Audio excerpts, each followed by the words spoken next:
to introduce. Last count, Corla. I'd like to ask the Minister if she agrees that the Government should make a very strong statement of condemnation of the genocidal violence by the Myanmar government against the Rohingya ethnic minority, and whether she agrees with the growing calls for Aung San Suu Kyi to be stripped of the Nobel Peace Prize and also of the Freedom of Dublin City. Thank you, and to thank Deputy Murphy for raising this issue. The Government is deeply concerned about the situation in Rakhine State, in particular the ongoing violence which has been taking place following the attacks which were undertaken by Akran Rohingya Salvation Army militants on the 25th of August. The excessive response by the security forces in response to these attacks is deeply troubling. It is critical that an immediate end should be brought to the violence in Rakhine State. It has led to a severe humanitarian crisis both within Myanmar and across the border in Bangladesh, which is seeking to manage the humanitarian needs of well over 400,000 refugees. My colleague, the Minister for Foreign Affairs and Trade, Simon Coveney, TD, issued a statement on the 15th of September in which he called on the security forces to de-escalate the situation, to respect international human rights law and to ensure the protection of all civilians in the affected area. Along with other EU member states, Ireland has consistently urged the Government of Myanmar to restore access to Rakhine State by humanitarian actors and media organisations. We have also called on the Government of Myanmar to allow access to the UN fact-finding mission in the country. Going beyond this immediate crisis, it is very clear that there is a need to comprehensively tackle the long-standing drivers of the tension which have existed in Rakhine State against the Rohingya community. In this context, Ireland urges the Government of Myanmar to take forward the recommendations which have been set out by the Kofi Annan-led Advisory Commission on Rakhine State as soon as possible. These measures provide the strongest path forward for the long-term peace and the development for all communities within the region.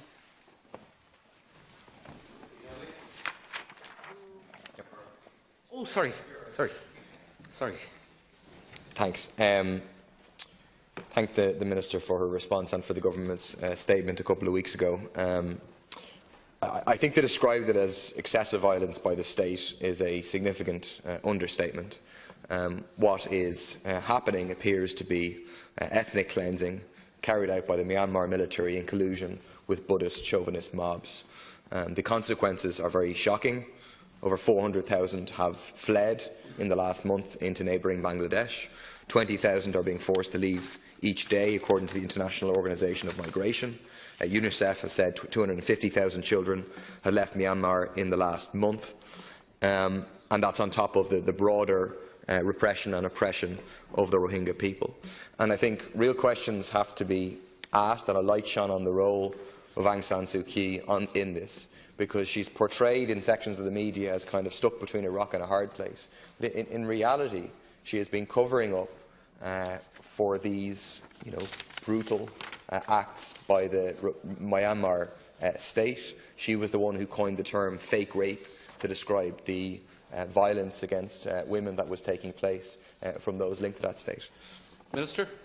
We recognise the extremely complex challenges that the Government faces and that it has taken a range of positive steps in pursuit of peace, in reconciliation, democratic reforms and, of course, economic growth since then. And Ireland absolutely supports the democratic transition which is currently underway in Myanmar following the elections back in 2015. I think what's important is that we address the root causes of the issues in the Rakhine State. It's fundamental to ensuring the peace and the socio-economic development for all of the communities in the region. As a government, we very much welcome the commitment that the State Councillor Aung San Suu Kyi has made in dealing with the root causes of the problems facing the region through the establishment of the Advisory Committee and Commission on Rakhine State. And I suppose to ask what are we doing with regards to this, on the 15th of September, Minister Simon Coveney issued a statement again in which he expressed deep concern by this. The Government is also raising concerns through our bilateral contacts with the Government of Myanmar via participation in the EU and the UN. Ireland's embassy in Bangkok, which is accredited to Myanmar, is monitoring the situation closely, and the Ambassador has raised our concerns again and again regarding the situation in the Rakhine State with the Minister of State for Foreign Affairs during a visit to the country in January. So we are keeping in close communication with what is happening. Thank you, Minister. Deputy Murphy. Thanks, Corla. Yeah, I think in terms of the idea that there's kind of slow and steady progress being made towards democracy in what was Burma. I just think that that is contradicted by what's happening to the Rohingya people. They are a severely oppressed ethnic minority. They're not recognised as such, unlike 135 recognised ethnic groups in Myanmar. They've been denied citizenship by 1982. The government presents them as coming from the outside, as coming from Bangladesh, despite being a traditional, long-standing part of what was formerly Burmese society. And what unfortunately has happened is that Aung San Suu Kyi got the votes of ethnic minorities and those who hoped for a break from the old military rule, but she's been completely incorporated in with what is a crony capitalist military system with an increasing dominance of China. And I think the government should support the call for the Nobel Peace Prize to be taken from her and from the freedom of the City of Dublin to be taken from her. And I support those in Dublin City Council who are trying to do that. Thank you. Minister, to conclude. Again, I suppose to say that Ireland very much urges the Government of Myanmar to begin implementing all of the recommendations that were contained in the final report of the Advisory Commission on the Rakhine State as soon as possible. We very much welcome the Government's announcement on the 12th of September of the formation of the Implementation Committee to take this forward, and I think when the time comes it is critical that the refugees and many of the people that you've spoken of who have fled their homes in the Rakhine State are also allowed to return.